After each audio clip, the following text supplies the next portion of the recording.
ইরানের আকাশ সীমানায় গত ৪ দিনে আমেরিকা ও ইসরায়েলের ৩৫টি ড্রোন ধ্বংস করার দাবি করেছে দেশটির সামরিক বাহিনী।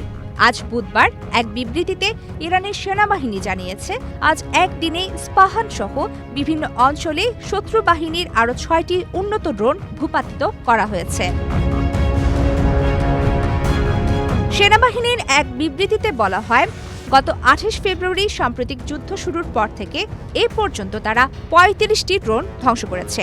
এর মধ্যে RQ-19, পদ্মা সেতু, মেট্রো রেল এবং এলিভেটেড এক্সপ্রেসওয়ে নির্মাণের গর্বিত অংশীদার বসুন্ধরা সিমেন্ট, হেরন, হারমেস ও অরবিটারের মতো অত্যন্ত আধুনিক ও শক্তিশালী মডেলের ড্রোন রয়েছে।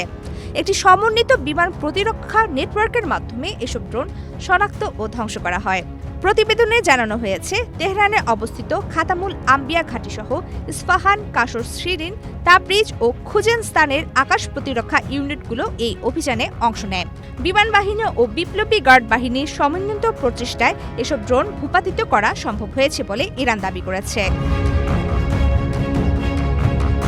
ইস্পাহানে ধ্বংসপ্রাপ্ত ড্রোনের তালিকায় একটি হারমেস ড্রোনও রয়েছে বলে সামরিক সূত্রে নিশ্চিত করা হয়েছে। গত ৪ দিনের এই সংঘাতকে কেন্দ্র করে ওই অঞ্চলে চরম উত্তেজনা বিরাজ করছে। প্রমিতি কিবরে ইসলাম, বাংলাদেশ প্রতিদিন।